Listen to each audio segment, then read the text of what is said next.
Tonight on Country Squire Radio, it's a Heroes of the Bowl of one Walt Disney. What? That's right, Walt Disney himself. We're going to be talking about him. Of course, a pipe smoker, also somebody who incorporated pipe smoking into a lot of his Imagineering that he is so famous for. We've also got a great pipe question, listener feedback, quick fire questions, and more happening tonight, right now, even though it's Labor Day on Country Squire Radio.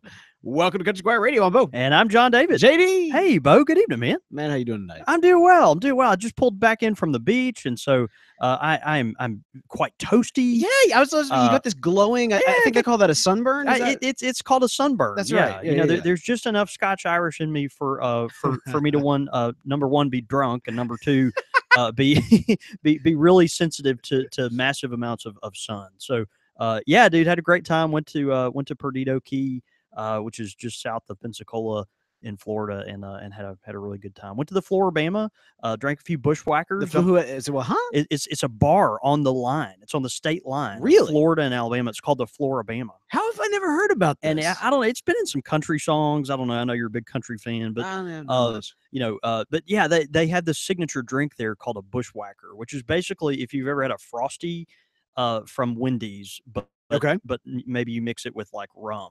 Like that's what a bushwhacker is. It's I don't know that I like the sound of that. It's fantastic. It's fantastic. My traveling companion didn't care for it as much as I did, but it was after a couple, you don't taste really anything at all. No. I mean, the John David, this is true. The John David cold drink of choice, of course, you got the Boodles. But if Boodles is not an option, whatever has the most sugar in it, he typically runs towards. The bushwhacker, it's substituted finally. Well, good, man. We were just talking about this past month. I've been like on the road like crazy. Of course, I mentioned this past episode we did kind of a dedication to my uncle who passed away, and that's right, dude, the man embodied New Orleans. I just want to share this real quick because I think it's kind of real special. The man was a devout Catholic, so we were having a mass, a funeral mass, and but as a lover of New Orleans, at the end of the funeral, per his request, in the middle of this big Catholic church, this brass band starts playing. We do a New Orleans style funeral line into that's great. Basically a party that was essentially like a wedding reception because the man also loved weddings. And I got to tell you, it was when that band started playing, I both laughed and cried incredibly hard because it was so perfect. It's such a perfect way to send off somebody who meant so much to me. Man, that's great, man. We're sitting here and we actually are about to do kind of two dedications in a row here because the pipe industry itself has kind of had a significant loss here. Yeah, I think this happened today, but Stephen Brooks passed away today from a long battle with cancer. We've mentioned Stephen before. Stephen is one of the probably most famed brick and mortar tobacconists out there that was left. Certainly a giant in the 20th century. And his shop, the House of Calabash in Oregon, is frankly just legendary. You can read reviews of his tobaccos, and literally this guy was had blended for decades. I think almost if not at least 60 years, maybe over 60 years. I mean, we're talking like a literal lifetime of legacy when it comes to tobacco blending. And he's one of these people that I had never had the opportunity to meet him, but he's one of these people I always heard when you did interact with him, he would recall blends that he, had made in like the 70s or the 60s. And he could actually go back and pull out some. He's like, maybe I still got some of that back there kind of thing. And remembered what he was thinking when it went into it. He was always pushing the envelope too. Things like deer tongue and we mentioned before rose petals, tea leaves, all kinds of interesting things that he would introduce into the tobaccos just to give it some different interesting flavors. And so just a real giant, particularly for brick and mortar tobacconists. One of those places, the House of Calabash, was just a bucket list tobacconist for a lot of folks. His daughter Ava is actually carrying this on, and so she's been blending for Stephen as he's battled with cancer and stuff like that. So a lot of their top blends, their favorite blends, are still available. She's going to keep blending, has been obviously well trained over her lifetime. But we just want to honor the House of Calabash, Stephen Brooks. He truly is a giant in the pipe tobacco blending world, certainly in the United States. And man, we just we honor you Yeah, and this one's salute for you you. and yeah, appreciate all the stuff that Stephen did in his incredible career. So Absolutely, yeah, man. Well, hey, joining us tonight, by the way, for the first time as we broadcast live here, shout out to Dr. Allen over first in time listener. first time live listener Oh, that's over in great. Ontario, Canada. Yeah, And fantastic. as the Canadians say, hello. Did they say that? I think they just say hello, right? I think that's right, but I'm, I'm not 100% sure. But Yeah. we love that you're here, and we That's appreciate you man, being that's here, man. great. Yeah, thanks for hopping on. Yeah, absolutely. So we also have some big news coming up, big events happening here in the pipe world, and That's actually right. getting kind of quick up here. Yep. And of course, I'm talking about the Texas Pipe That's Show. right. That's right. It's Ow! October 7th, coming up real soon. Pew, We're pew, not pew, pew. not quite a month away, but man, we are so excited. We definitely want to mention a few things regarding the Texas Pipe Show. Of course, if you're anywhere within driving distance, this is certainly going to be worth your effort to come. Just they're going to have pipe carvers and vendors from all over, which will be a lot of fun. You'll be exposed to well-known folks in the industry. Different companies will be there. I know Lane and Scandinavian Tobacco Group will be present, so you have the opportunity to try a bunch of their tobaccos. But one of the centerpieces of this event, which we're so excited about, is of course the slow smoke competition. And Country Mhm. Squire Radio and the Country Squire were really proud to be a sponsor of the slow smoke competition there. And just want to let you know, you can actually sign up for that at their website. You Their kind of website need to go ahead and and and make and that happen. you need to sign up ahead of time is kind of what they're requesting here. Okay. So go to texaspipeshow.com. Our friends that have organized the Texas Pipe Show have done a great job with this website, all the promotions. It's just real clean and super easy to navigate website. But if you go to texaspipeshow.com, at the very top, you'll see Slow Smoke competition, and you can actually sign up for that online. And so, man, we're just so excited to be a part of that and to see that thrive. And I'm eager to see how that'll go. So And I'll say this too. I'll be competing, and I'm going to throw this out there. Whoever gets out right before and right after me, if you are out right out before or right after me, I want to get you on mic. You don't have to if you're mic shy, but if you ever wanted your chance to come on Country Squire Radio, we'll do a quick onset that could be interview. fun. I Yeah. think so. I Yeah. think so. The person you vanquished and the person who vanquished you. Exactly. Yeah, no, that's good. Exactly. I like that. And just so Yeah. you know, I am merciful in my victory. I just asked John David Cole, who I That's have bullcrap. absolutely destroyed in the only time that we ever competed. So I'm very merciful in victory. One of these, I'll never live that down. The only way I'll live that down is if I come back at some point and beat you. You're not even gonna compete. But You're the too thing scared. is, I'm too scared, so I won't try.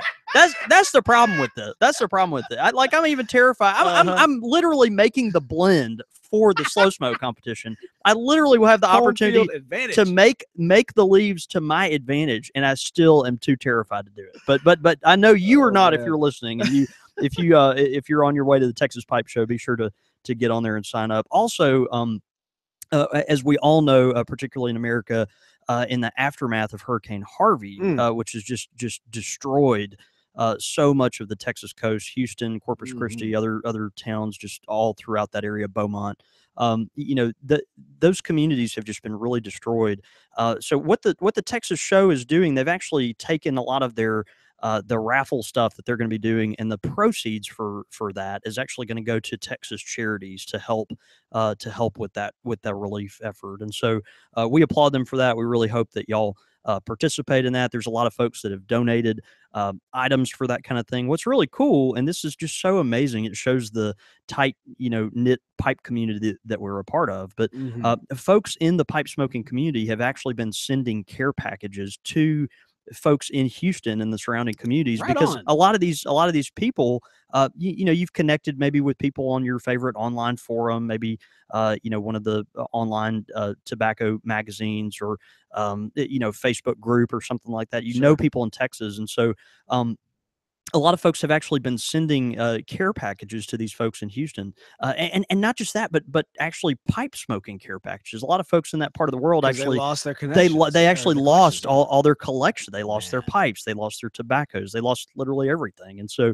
a lot of times when you're scraping and trying to get by, maybe one of the last things on your mind is, oh, all my my hobby supplies or whatever. But it brings back that sense of like connectedness and humanity that one little provision of, man, this person sent me a pipe and some tobacco. Wow, that's just it's really precious. And so we want to give a shout out to everyone who's helped with that, and really commend the Texas Pipe Show for kind of getting behind the effort to help folks in that part of the world. Yeah, I mean, not to jump ahead, but of course, we're doing a Heroes of the Bowl. But if you're actually doing that, if you're given to these efforts to help support the people in Houston, and even in our kind of little corner, donating your pipes or your tobacco to help replenish the cellars out there of those who are experiencing some real tragedy right now. You guys and gal, y'all are the heroes of the bowl. You're the hero of the bowl. Absolutely. That's right.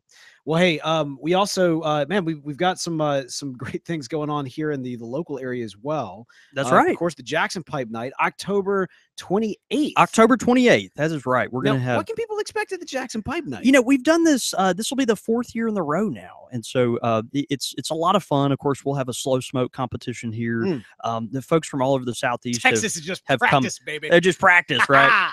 No, we've got folks that will come from literally all over the Southeast and come compete in the slow smoke. We'll have live music. We'll have lots of food, strong drinks, and it should just be a lot of fun. But anyway, we always do the top 3 winners of the slow smoke competition win a brand new pipe.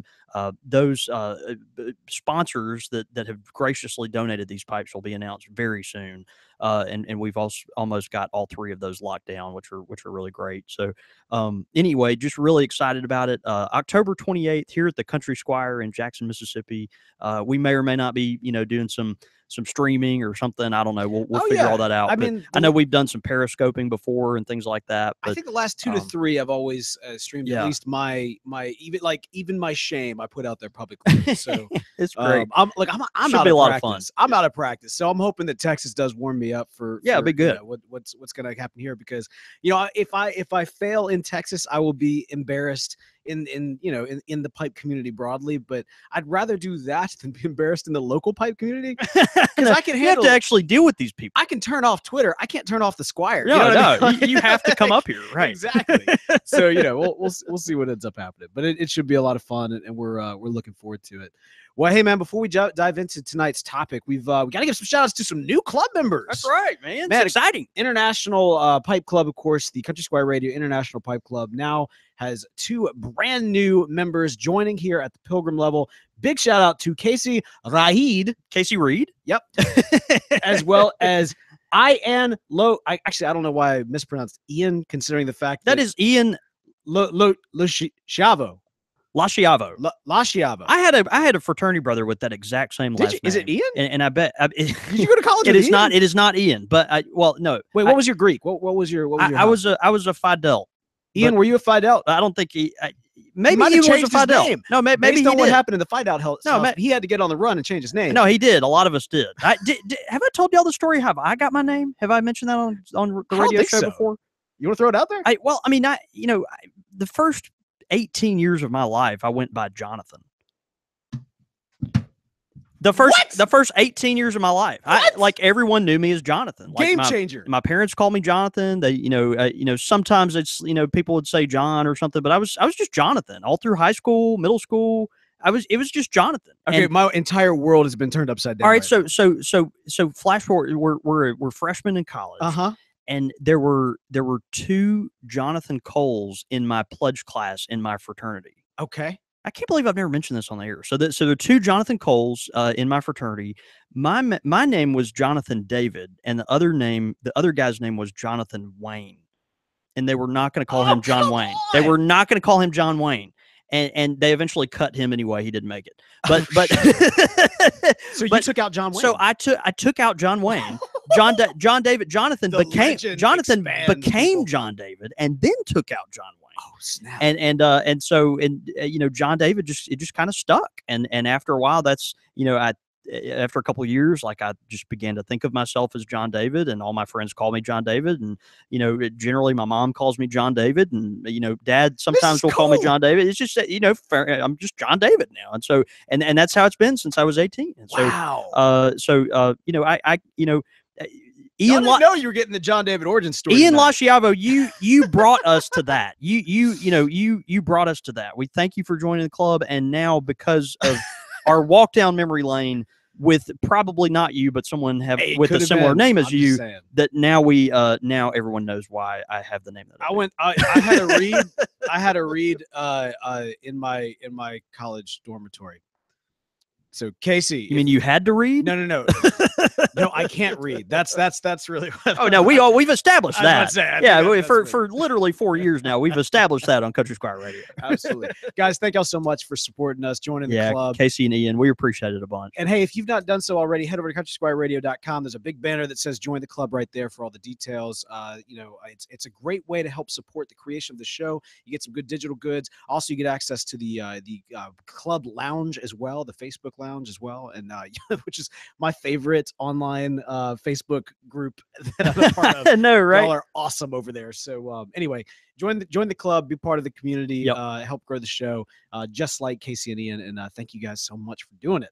All right, man. We have got It's gonna be a fun episode. This is interesting. So we're doing a Heroes of the Bowl, as we alluded to earlier in the show.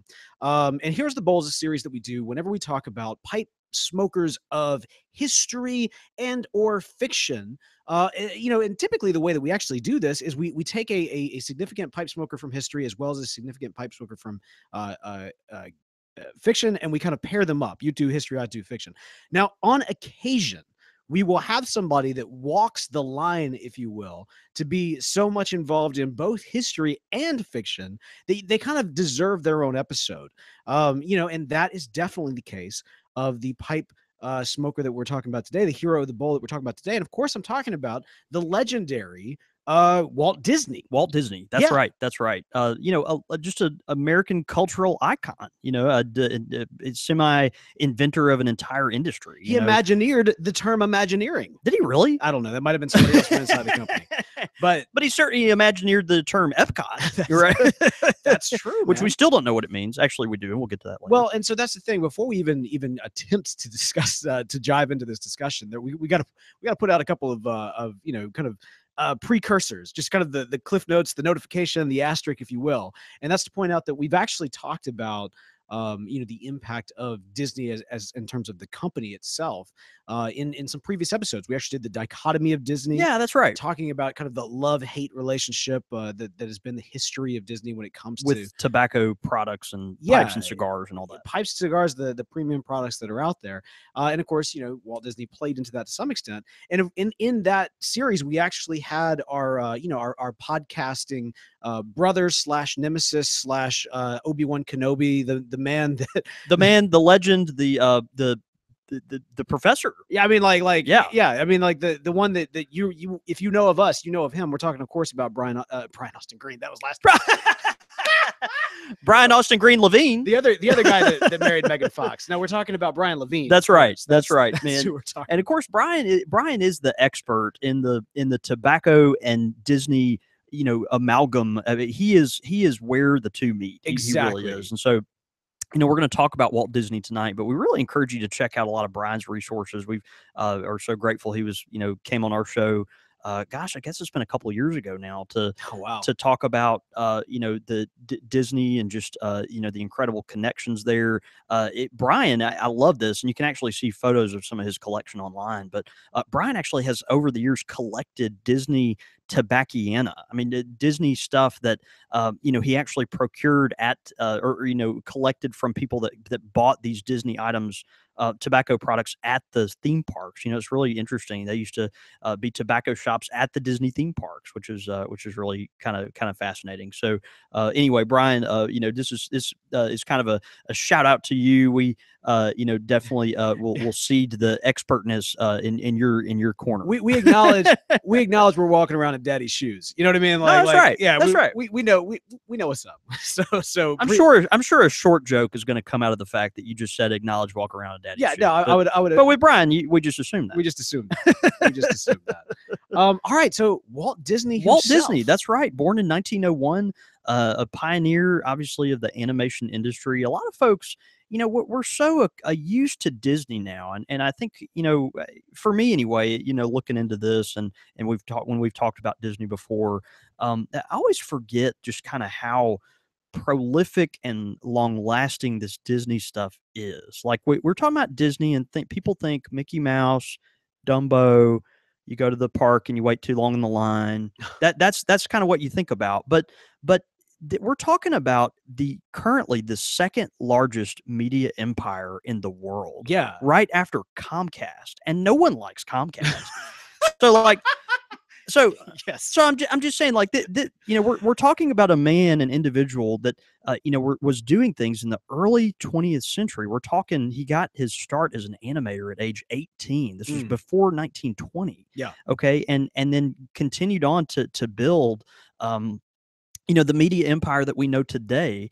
And so we think, okay, you know, we equate it with, you know, Donald Duck and Goofy and, you know, all these other stuff Yeah, the and the Cinderella classics. Castle and all this, Yeah.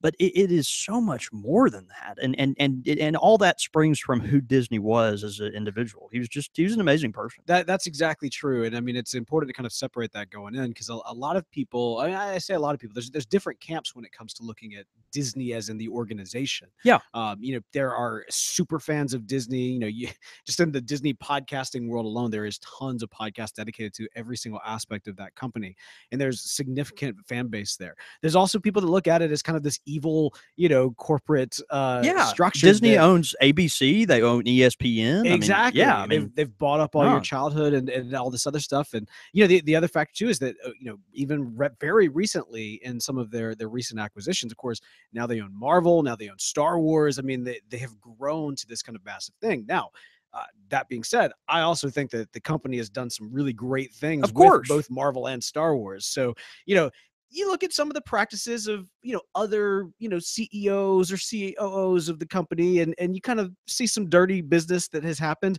We're not talking about that per se. We're talking about the man that We're it talking about the started with. man and the legend himself. That's Exactly, right. exactly. And so, you know, who you know, at the same time, you know, was not a perfect man. Of course, he held stances that we would not necessarily endorse, but you cannot deny the genius behind, That's you right. know, creating you know, the early days of what Disney has become today. That's right. That's right. Walt Disney, of course, you know, early 20th century, he got his start actually in the professional drawing industry before age 20. So even at age 18, he was hired to be an illustrator.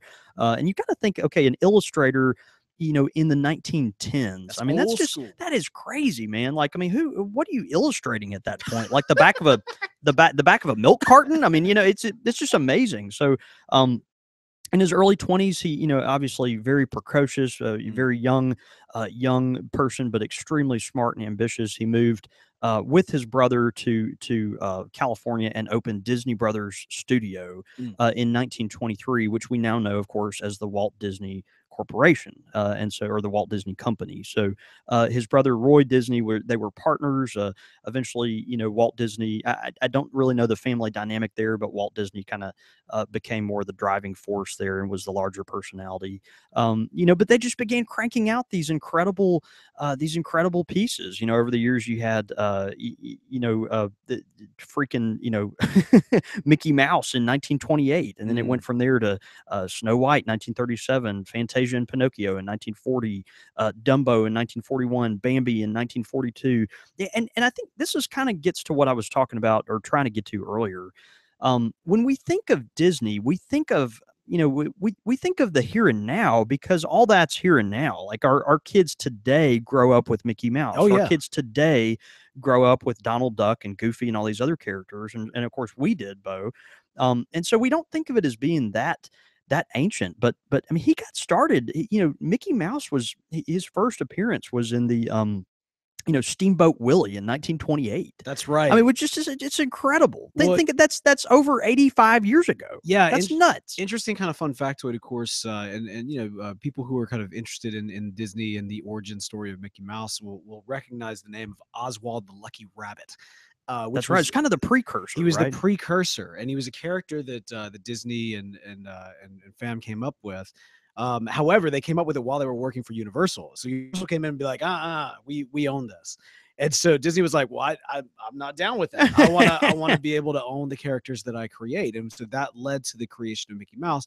And it's one of these things that if you line these two characters up, other than the ears, there's not a whole lot There's different just not a lot. in Yeah, the early days. absolutely. And this is before, you talk about that Steamboat Willie cartoon. That was really the first time that, obviously Mickey Mouse had his debut, but the character hadn't necessarily had a personality develop. And one of the things that you actually see over a lot of his characters, Goofy, Donald, Minnie, they all over the course of several iterations were reimagined with different personalities. The Mickey Mouse that we know today would seem a little bit different from the Mickey Mouse of the Steamboat Of Willie era. course, yeah, absolutely. Even physically, these Oh, yeah. characters have evolved quite a bit. You know what's something I did not realize until we started doing some research for this You episode? about to talk about the gloves? Well, no, not the gloves, although that is interesting. That's interesting. But no, it's the tail. It's that somewhere along the way, Mickey Mouse has lost his tail, and I don't think I ever even I noticed. never even thought about that. I know, right? Yeah, Because in the original cartoons, the earlier cartoons, he always had his tail. he That was lost part his of it. tail and he got gloves. He got Maybe gloves. he hides his tail in his glove. Well, I mean, Maybe I he would made his imagine gloves out of his tail. I would imagine the pants they're probably tucked in there. I mean, yeah, cartoon anatomy is I kind of know. weird as is, but no, Why I do they have 4 fingers? I don't get it. it's the weirdest thing, but I never really thought about the fact that in the modern era, you really don't even see Mickey Mouse's tail. That's interesting. I've never made that connection. Another fun factoid: you know who the first voice actor to portray Mickey Mouse was? Was it Walt Disney? It was Walt Disney. Is it? He did it himself. He did it Yeah. himself. Yeah. Just amazing. He was such a pioneer of these different animation conventions, I guess, and so was always going to what he thought would be the most most accepted down the road and all that kind of thing. And so his he was just very ambitious, always pushing the envelope Mhm. with animation, and I think that's why you saw his empire just increase so rapidly there. Really amazing. Go ahead. Well, I just the big differentiator. Not only was Mickey such a just you instantly attached to him, and even Walt would go on to kind of describe the fact that a mouse is something that universally you can kind of root for because it's this small creature that everybody is scared of, despite the fact that they are so meek and It's so tiny. and tiny. Yeah. But really, what it was that set him apart is the fact that when Steamboat Willie came out in the Mickey Mouse cartoons, they introduced sound into the listening or into the viewing experience. So that was actually a part of the advance there. Was just Absolutely. the introduction of sound itself. Yeah, in Interesting. much the same way that you think of like what Star Wars did for special effects, Sure. or even like Yeah. Avatar, which I've never actually seen, but Right. the way that kind of incorporated 3D, like the The quote unquote audio. technology of audio, Right. was so instrumental into the building up of what made Mickey Mouse so special. That's Now, crazy. he was Wow. special on his own, but the fact that was there was really what kind of drove everybody to stop what they were doing, go to the theaters, and experience this new form of animation with actually audio attached to it. Yeah, of course, Disney himself had the vision behind that. Mhm. It's just incredible to see all the firsts that he kind of came out with. He eventually kind of developed a little crew around him. He was such a guru in this animation stuff that he developed what came to be known as his 9 old men.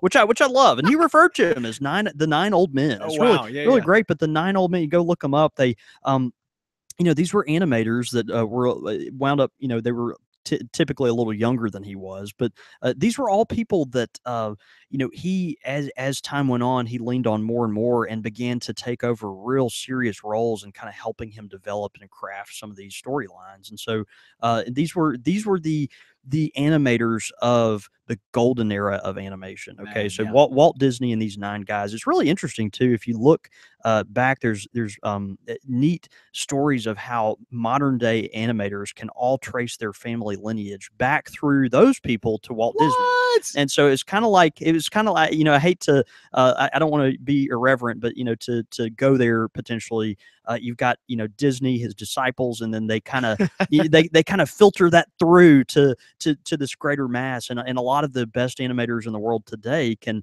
in some way trace their lineage It back makes because of sense. that. They That's right. defined the industry. They really did. They really did. And actually, you can find, several, and we are going to talk about pipe usage and all that kind of stuff. But it's just fascinating because you can actually look to those early days of Disney animation and how things were reused. And I think I remember Yeah. this as a kid, Yeah. even like, seeing the way that like Baloo the bear would move and reminded me of Little John from the Robin Hood. You remember Robin Hood's a fox? Yeah. Yeah. Yeah. Like there's a lot of sequences where it's the same bear. Like it's just straight up the same bear because they were reusing those early cells, Even reusing the cell. animated. Yeah. And so that's why, you think about how long it took, before the computer era, right? Before we actually had the computing power that we have today, and how, with no disrespect to any animators or illustrators that are, in the industry today, but Sure. if you compare what they had to work with then, it took forever. So some of the techniques that they would use to be able to recreate and recycle and make sure that nothing got wasted, Right. it's fantastic. They're really They remarkable. define the industry. Yeah, really remarkable. As Disney got older, of course, he began to turn more and more of the creative stuff over to these 9 old men, and so a lot of these guys actually wound up running in their own right the Disney empire, which is interesting. Disney began to have this kind of obsession with the theme park model, with this model of like, okay, we're gonna build a holistic experience where you don't just see it on TV, you go experience it, you're gonna dwell within it. It's not a shop you go to, it's literally surrounding you. And so in 1955, that's when Disneyland opened. Of course, Disneyland in Anaheim, California. He tried really hard to make the experience at Disneyland be very self-encompassing, inclusive. It was just all, you never had to leave. It was one big experience that you could spend a whole day at. And so just to show you some of the success. They had 3.5 million guests in their first year. Oh, And you've got to think this is 1955, okay? Like I mean 3.5 million guests, and we're talking about just, this is something, it wasn't easy to travel at that point from New York to California, particularly if you didn't make, just tons of money. And so right. I mean that's a big deal kind of going forward. He became, kind of regretful though about how Disneyland, was laid out. There were things that he wanted to change. He really didn't own the property around his. he didn't own the property. He didn't increased the property value for the entire surrounding area of Disneyland. exactly. And didn't and that's the other thing.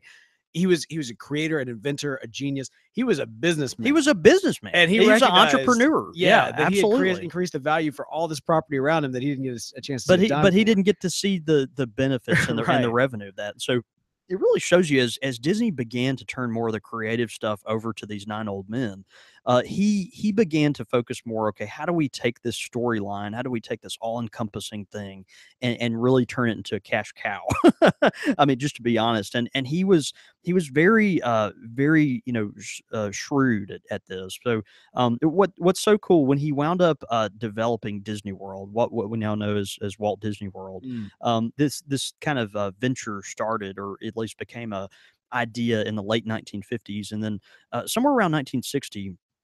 Disney, I just love this story. There's been whole entire books. There's written on this, classes on real estate, taught about this, all this kind of stuff. But Disney set up all these shell corporations, okay, and they were all named in different names and things like that. I mean, random stuff like the Port Authority of this, or the Exclusive Development Company of Nicaragua, or what. I mean, it was just all this weird stuff that had literally no association with the idea of Disney, or any of that at all. No Mickey Mouse. No Mickey Mouse at all. And so and he, under these shell corporations, he started buying all this land in Central Florida. It's just so amazing to me to think about, to think about the brilliance of that. And so with these dummy corporations, he bought all this central land in Central Florida, to hide his intentions. That way he was able to keep the prices really, really low, Right. of the land. So if they knew Disney World was coming. Yeah, I mean, at that point. And so eventually what's fascinating about the story is,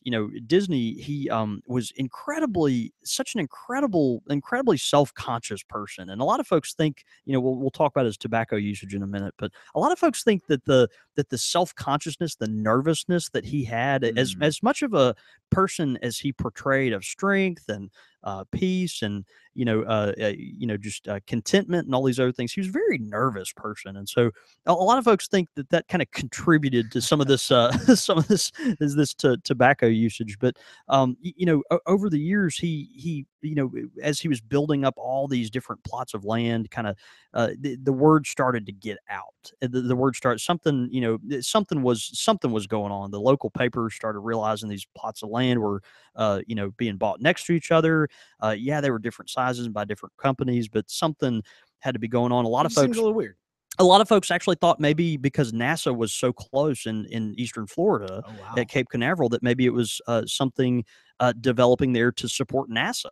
They knew something though was really beginning to happen there, and so finally in 1965, Disney it kind of let his cards be known, and he came out and mentioned that his Florida project, the Walt Disney World, was coming about, and so his idea with Disney World is not exactly what it came to eventually be. He wanted Disney World to be a theme park. He wanted it to include theme parks, but he saw it more as and this is where the idea of Epcot comes from. Epcot actually stands for Experimental Prototype Community of Tomorrow. Yeah.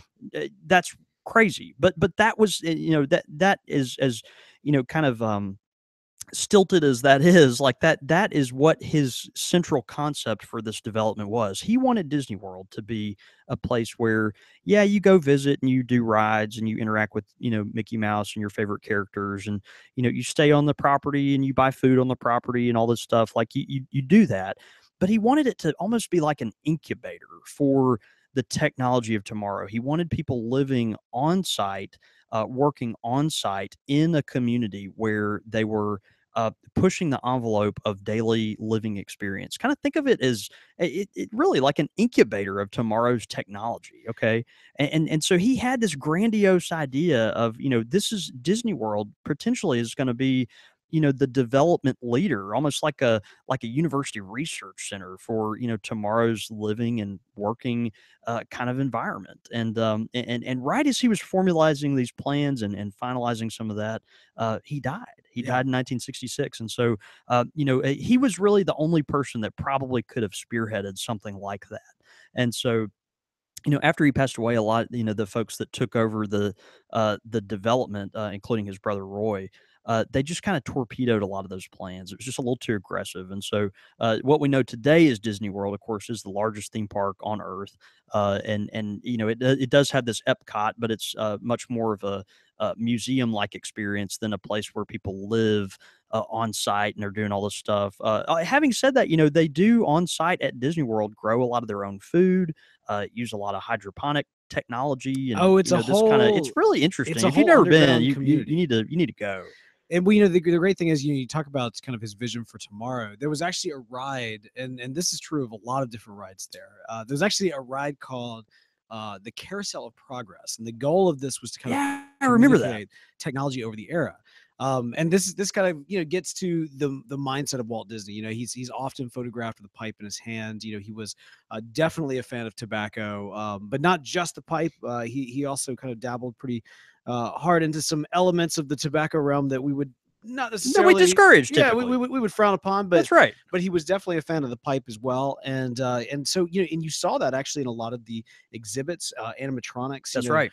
You talk about his the way that he was pushing forth technology. A lot of what was done in robotics and animatronics and recording kind of human movement went into the development for this particular ride of Carousel Tomorrow.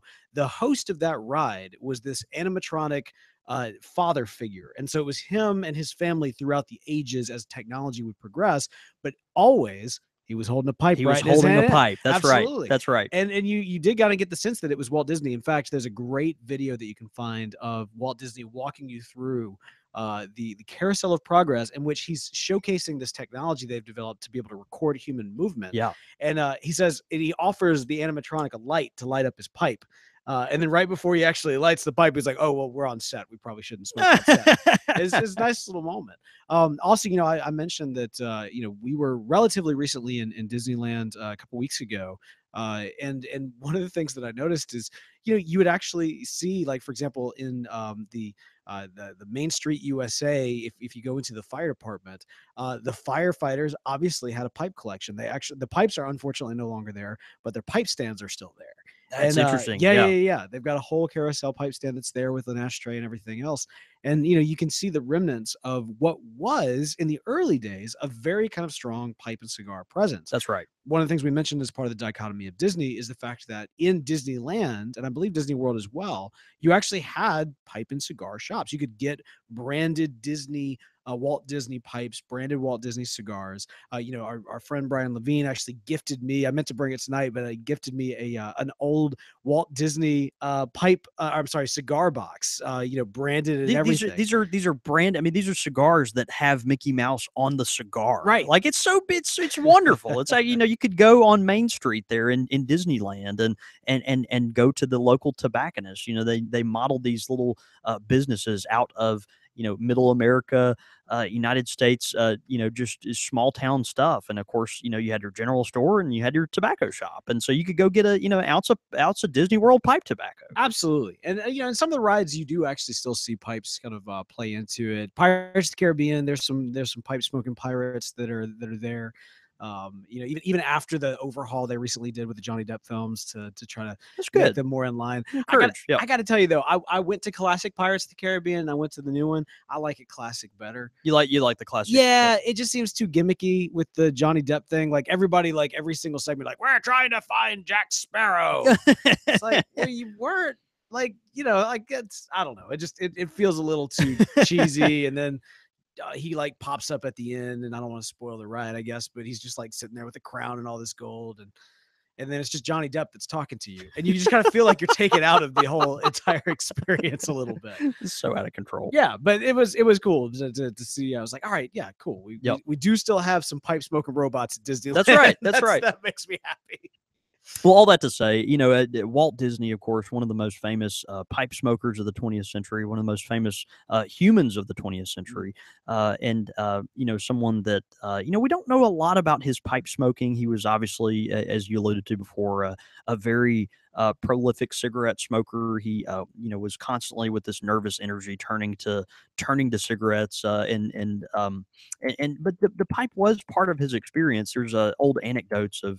Um, some of his coworkers and employees kind of messing with his pipe tobacco while he was sitting around. If he wasn't looking, maybe they'd put some pencil shavings or something in his pipe tobacco, just to kind of mess with him a little bit. But No. there's just always something though around Walt Disney that, of course, you identify with him as a pipe smoker and certainly as a creative. And so, yeah, just a fascinating figure, someone not only as a pipe smoker in himself, but also, as you mentioned, Beau, someone that incorporated a lot of these images and visuals of cigars and pipes throughout his characters, and so we owe a lot to him, in kind of the history of pipe smoking in the 20th century.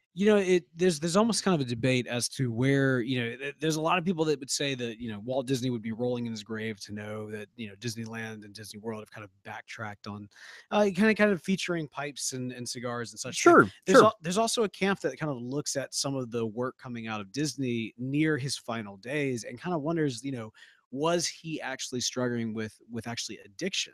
One of the things Sure. we love, Yeah. we love pipes, we love pipe tobacco. We obviously we do a podcast about it, and have a lot of passion for it.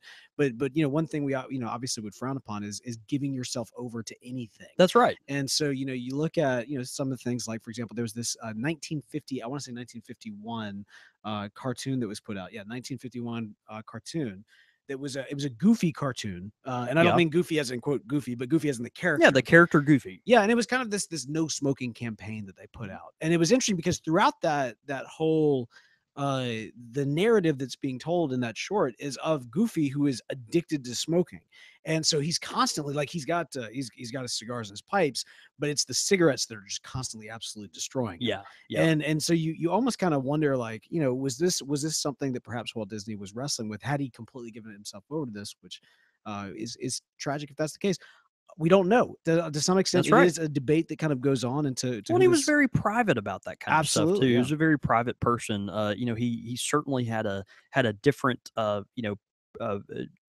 constitution caricature of what he presented to the world, but then behind the scenes, he was very private. So anyway, we know in some ways a little about him. But we do know that he did contribute a lot to our culture, Oh, big time. and obviously it deserves a Heroes of the Bowl episode. Well, who else contributes a lot to our culture? Missouri Meerschaum. The good folks at Missouri Meerschaum.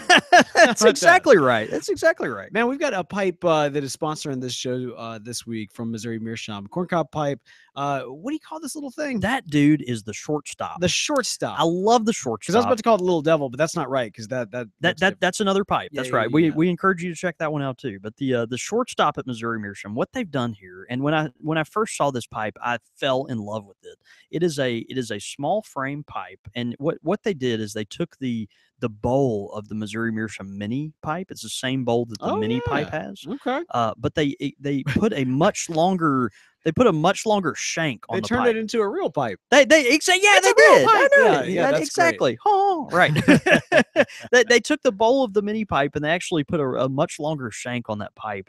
And it just turns it into this great little kind of pocket billiard corncob pipe. It's a wonderful pipe. So very incredibly light, a small bowl, but a much longer shank in order to make the smoke just a little more comfortable, a little cooler, and it's a more practical pipe than the miniature pipe as well. We talk all the time about corncob pipes, Missouri Meerschaum pipes, and how it's great. You've got to have some corncobs as part of your toolkit, for when you're sampling tobaccos, that sort of thing.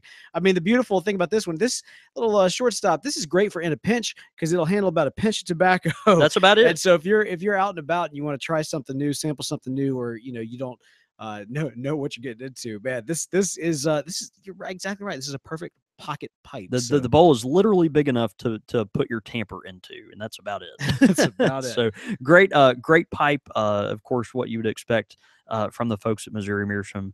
Comes in a couple different finishes, which they do very often. But check out all the Missouri Meerschaum pipes on their website, on our website, on any website. And if you do have a Missouri Meerschaum shortstop, we encourage you to take a photo of that. Take a photo of you smoking that pipe. We'll retweet that out and would love to show to the world. So anyway, yeah, big thanks to them for supporting this show.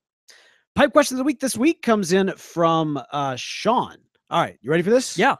All right. So he says, "Hey guys, it seems to me that the words sandblasted and rusticated sometimes get used interchangeably. Yeah. Are all sandblasted pipes considered rusticated? Are all rusticated pipes considered sandblasted? Between retailers and the wealth of knowledge available, there does not seem to be consistent rules that he can see. He wants to know. He would love to hear what Tobacco Jesus declares as truth." This is, of course, coming from so awful listener Sean.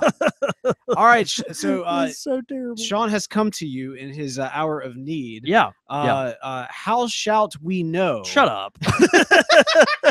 What's the difference between rusticated and sandblasted? Yes, and are these words interchangeable and all that? So these are different terms for different processes of giving texture to a pipe. So a lot of times you will see Savinelli's really bad about doing this. They'll list all their pipes that have texture and are not smooth as rustic. Sometimes other companies will do that as well. They'll say rustic pipes, or maybe they'll just say blast pipes. But typically, what the industry standard of this is that a rusticated pipe is one where texture has been applied to the pipe through some type of mechanical means. Okay, and so like you've got a pipe, like the machine touches the pipe. The machine actually touches the pipe, right? And so you've got this pipe, and we're going to sit here and poke a bunch of little dots in it. Almost think of like and some carvers actually do this. Almost think of like using a Dremel tool or like a little burr tool to actually put little designs, carvings in your pipe. So that's what we refer to as rusticated pipes. Okay, rusticated pipes, the tool actually touches the pipe. A lot of times think of the carver's knife kind of pulling out little chunks and decorative ways. There's different types of rustication. Some rustication is very light, and so those divots or texture might be very small. Some rustication is very deep. Think of, we talked about Costello not too long ago on Country Squire Radio. The sea rock briar that Costello does. Those are rusticated pipes that just have this real authentic, Mm, gnarly rustication where they've mm. taken out huge chunks of the outside of the bowl. And so just real beautiful sandblasted pipes. And a lot of folks just, this is not, it's just kind of lost on them because they don't really know how this works or what the process entails. But sandblasted pipes, you're actually sandblasting, You or blast the sand out of it. you're actually blasting the pipe. Yeah, Mhm. you're actually blasting the pipe with some type of media. Now this could be sand. A lot of times it's glass beads. It's small glass I beads. mean, isn't Um, sand glass beads anyway? uh, Science? yeah, pretty much. Yeah. Hashtag science. But yeah, you go Google that. That's a different episode on a different podcast. But yeah, so you've got you've got a pipe that is basically put into a container. It's like kind of a cabinet where it's a sandblasting cabinet, and particles are blasted at this pipe or at the wood at a really high speed. And what that does, instead of mechanically the some kind of knife or tool touching the pipe, what sandblasting does is it allows those small particles to take off the softest uh, pieces of the briar. Okay, and so you've got pipes that at this point now they're exposed to all the softest pieces have been removed, and so that's where you start to see these wavy looking things. A sandblast, you can Mm. always tell the difference because it's a wavy pipe. You've got these kind of ridges in the pipe that literally look like air was blown over the pipe because it was. It's pulling out this natural deep texture It's that's pulling there. out natural deep texture. It's Yeah. not artificial in any way. It's really beautiful. And so some folks prefer a rusticated pipe because they like something that is maybe more uniformly kind of texturized. Some people like a sandblasted pipe because what sandblasting does is it allows probably the most famous sandblasted pipe out there is the Dunhill shell briar. This is a pipe that at a very early age in its development, they just started kind of taking particles, blasting the very lighter. More weak parts of the briar off, and you're just left with these incredible waves of ring grain that just that follow around this briar. And so each one's got their own preference, but they are different. They're different things. And so rusticated pipes again are going to be physically touched by a hand or a machine, and sandblasted pipes will be, typically blasted with sand or glass. So that's That's it. good. Yeah, Well, great, Sean. Thank you so much for asking that question. Teacher, what must I that's a good do question. to Yeah. become Oh, rusticated? shut No, up. that's pretty good. That's pretty good. We love that pipe question of the week. Hey, if you've got a pipe question of the week for us, send it in show at countrysquireradio.com. Again, that is show at countrysquireradio.com. Quick fire questions. All right, Ow! man. These come in from thispipelife.com, specifically Jay Freedy. Freedy at Jay thispipelife.com. Freedy. Yeah. Thispipelife.com. Hear more about them in a minute. All right, here we go. Yep. Middle Earth or Narnia? Middle Earth. There's I love Narnia though. I do love Narnia. I love the imagery. I love what Lewis was much more explicit with all his chronicle stuff about its tie towards spiritual realities. Lewis was much more mhm. explicit where Tolkien was much more. It was certainly there. We all acknowledge that if you're a Tolkien But it took person, Tolkien a while to but acknowledge it. but it was well. Tolkien was much more veiled Yeah, about a lot of it, yeah. and so I love Lewis. I love just the character of Aslan, and I don't know, just all that. But if we're talking about childhood, what I preferred more, what I got into more, what I read more, I don't know. I just I have a place for Middle Earth. Yeah, y- it can be easy not to fully appreciate the fact that Narnia was so much more fantastic. Like magic. I mean, there's magic obviously in Yeah, Middle sure, Earth, sure. but like the way that quote magic kind of plays into every aspect of Narnia, and even just the benefits of like falling into Narnia because of it being out of time. You can go there, live your entire life, come back out, you're a kid again, and then do it all over again. There's a lot of benefits to Narnia over over Middle Earth from that standpoint. But yeah, Middle Earth is just so much more hardcore. You got to give it to Middle Earth. But you're right, Narnia is great. For me, that's a tough decision, but I'm gonna have to go with Middle Earth. All right, ESV or NAS? Talking about the English Standard Version. Bible translations. New Wow, this American is Standard. this is interesting. This is becoming kind of a. I see the theme of this thread of questions. Oh yeah. I'm gonna go with the ESV. Oh, I'm look at you! I'm an ESV guy. I think it's a great a great translation. All right, no, Yeah. I'm right with you on that one. Yeah. Okay. All right. Yeah, I was the ESV. I think actually one of the main editors when the ESV came forward as a translation. Gosh, this was probably I don't know, 20 years ago or something. Was J.I. Packer, one of my favorite preachers, and of course an Anglican priest, and just I don't know, I have a lot of fondness for the ESV. All right, I'll go with that. I'm ESV as well, so very good. All right, physical Bible or Bible app? I gotta go with the physical Bible. I gotta have something I can write in. Okay, so I like scribbling stuff. Yeah, that's good. The problem with me is I'm so subconscious about or self-conscious about my writing anyway, because I'm gonna misspell anything that I write. That I was never one to write notes. Like I remember being like, you don't write in your Bible anyway. Yeah, I mean, like there was like someone's gonna see this and they'll feel like an idiot. The youth pastors were always kind of like, oh, write in the margins. I'm like, I don't write. That's just not something that I do. Yeah, that's and great. So when I was able to get the Bible on my phone, because the other factor too, and I mean, some of our listeners may know this, maybe don't, but I'm dyslexic, and so it takes me a lot longer, time to read. But what I found is the condensed nature of kind of like a screen viewing, as opposed to like all of these words like spread out over the page, it kind of helps. Gives your eyes less time to wander or something. Exactly. Interesting. And it makes it much easier experience there. And I mean, there's also just the convenience factor. And I think we finally come to a day and age. I don't know if this is universally true in churches all across America, but I think that we're at the point where now, if I get out my phone in the middle of, in the middle of a sermon, people probably know that you're looking at your Bible. Exactly. The assumption but is also that you might be looking at Facebook. Well, no, I'm not, because a lot of churches have terrible reception in their in the sanctuary. That's right. So, that's right. I think you can. So I'm all about the Bible app.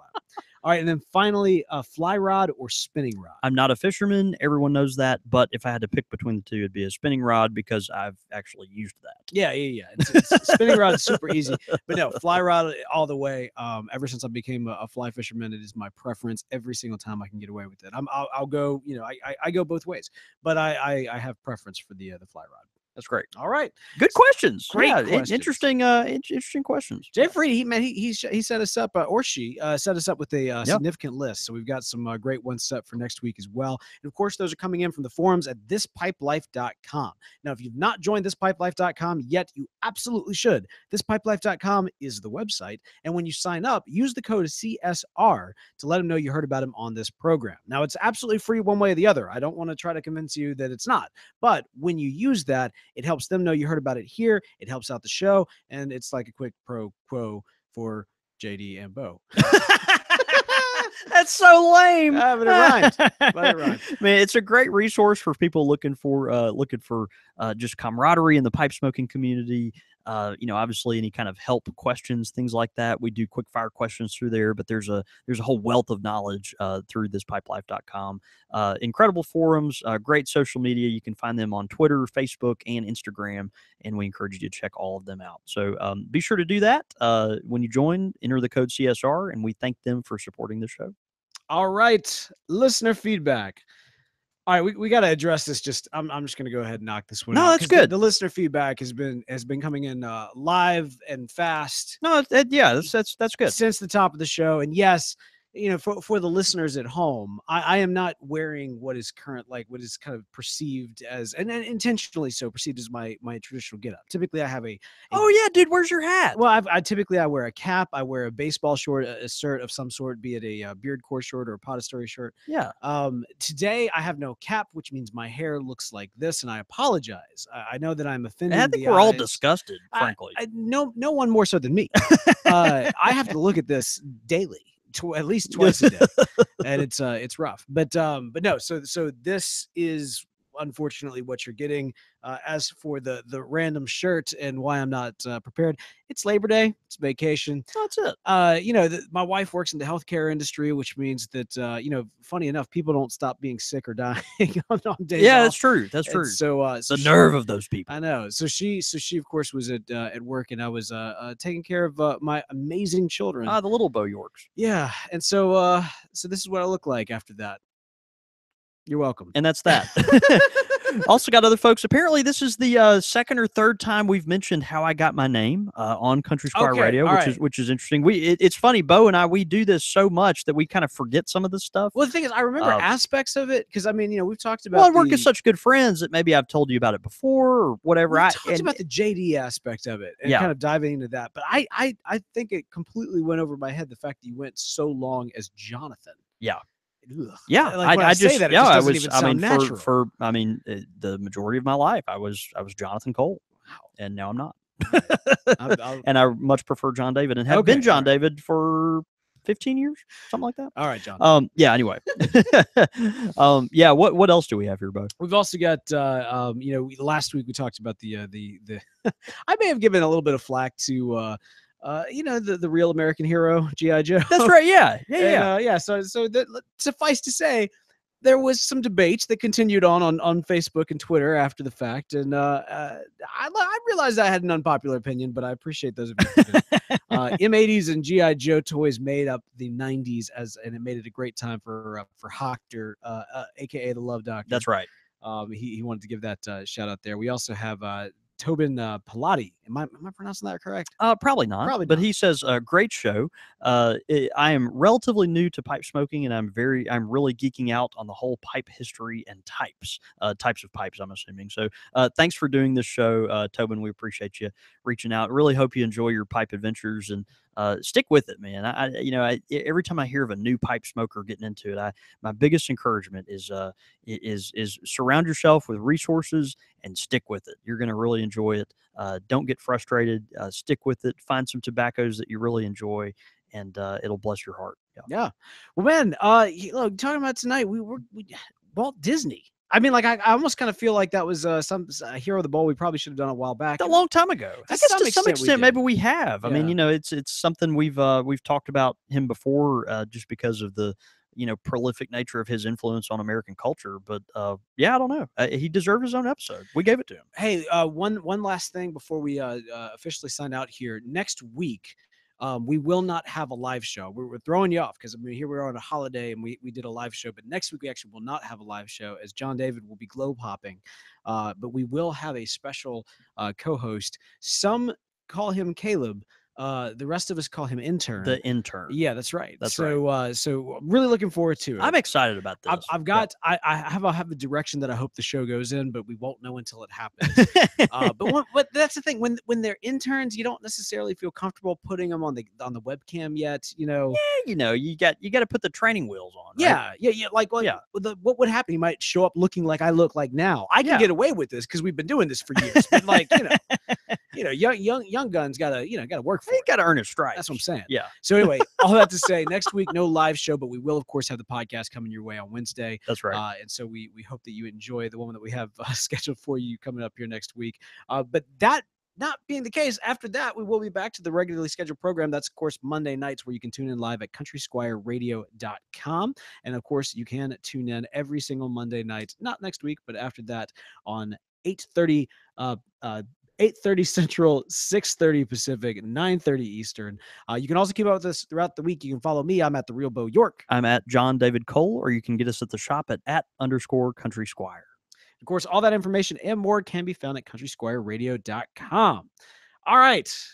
Well, there it is, man. Dude, it's great. It's great. We're already getting people tweeting in pictures of shortstop Country Squire or shortstop the Missouri Meerschaum pipes. Yeah, look at Russ Hicks. Isn't that wonderful? That out there. Yeah, dude, it's one of the best pipes out there. Smoking a little Green Dragon in it. He's doing good. Green Dragon for the Country Squire.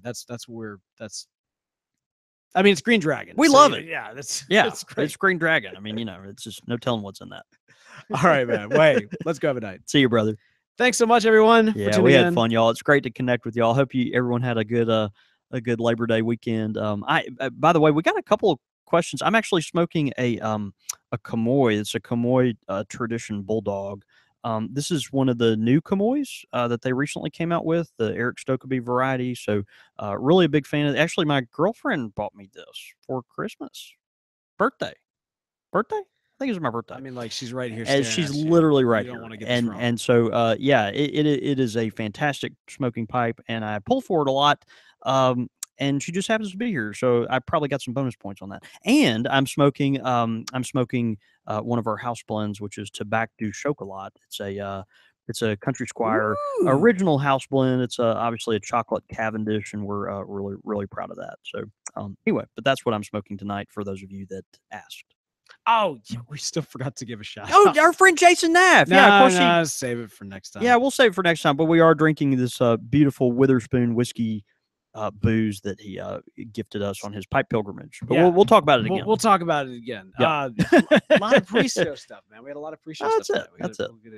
All right, guys. Y'all have a great night. I hope you've had a great Labor Day, and yeah, we'll see you soon. Good night, y'all. See you.